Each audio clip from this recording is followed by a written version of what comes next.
Yeah, there was one more thing I forgot to mention about the Dark Night of the Soul. I forgot to mention this, and well, I mentioned it, but I just didn't go through detail about my vision. Now, not about my vision, about me when I was in the shower, and my vision just went to the center of my forehead. Okay, I didn't know, I didn't understand, I don't know what was going on, but um, also when I was listening to those, um, this was when I was in jail when my vision went to center of my forehead. Also, when I was listening to those people that were, when I was listening to those people, they said that these, when I was listening to the card readers, they were saying um, that there were also magic spells being done on the mind's eye to try to see what exactly was going on around me, or what was going on with me, or they basically mentioned about a book that was being written, and they were trying to see what was being written. Now, even though I said um, that my mind's eye was being messed with, I didn't realize that this was what was going on.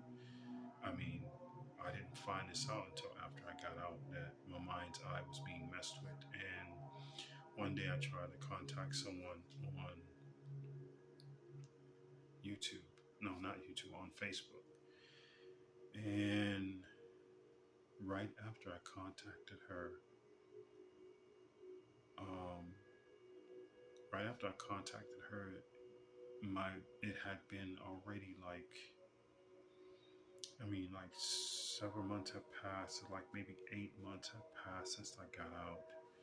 And after these 8 months had passed, I tried to contact this person. And right after I tried to contact this person, my vision did it again. It went to the center of my forehead. So I know that this person has everything to do with what happened as well. It was a group effort. It wasn't just my ex false flame. It was a group effort. It was an actual cult group that I had to deal with, not just the etheric world, not just what was going on inside the dormitory, and not just the unseen. Also, I was dealing with the occultists or cult groups that were going on all around. But as soon as I contacted this person, my vision went to the center of my head. Now, this person is also, she deals with the Akashic records. She was the last person I talked to before I went to jail, and this was before my false flame came home and all this other kind of stuff. Me and my false flame, we know this person and we worked with this person before, but I know this person to mess with the Akashic records. So this was also mentioned in these readers' videos. So this is how I knew things were falling in line for what they were saying. This is how I knew. And talk about the candle magic and water magic and mirror magic and all this other kind of stuff. So I knew that my ancestors were bringing me this stuff, and I knew that this is what was going on. So needless to say, this Akashic Records person told me some things about myself that lines up with this was before I went to jail. So Akashic Record person told me about some things, and this person's from Egypt. But this person told me some things, and she told me some things that I knew what was true. I knew what was being shown to me by my ancestors was true. What was going on around me. And then once I tried contacting her, and then again, my vision after 8 months, go do that again. it's no coincidences. No coincidences. And she has a lot to do with what's going on. A lot.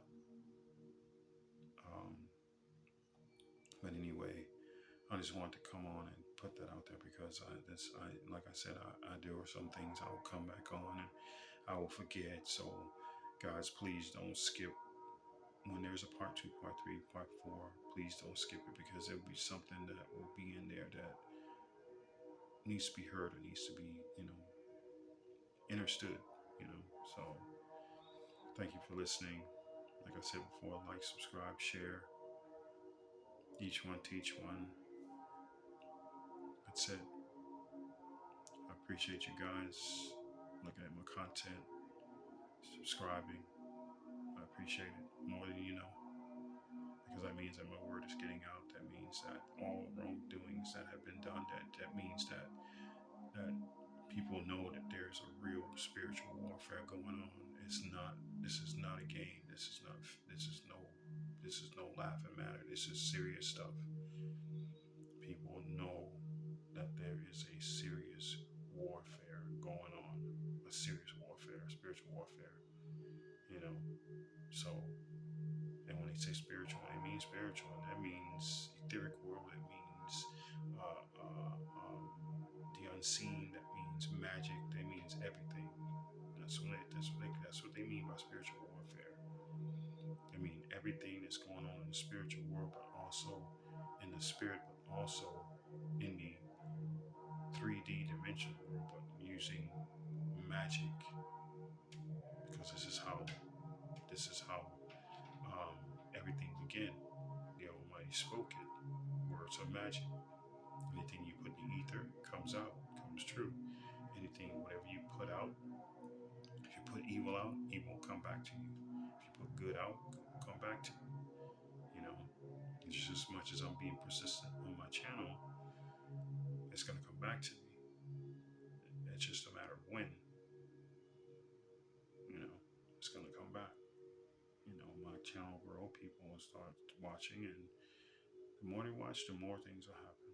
The more I'll be on, the more content I'll put out,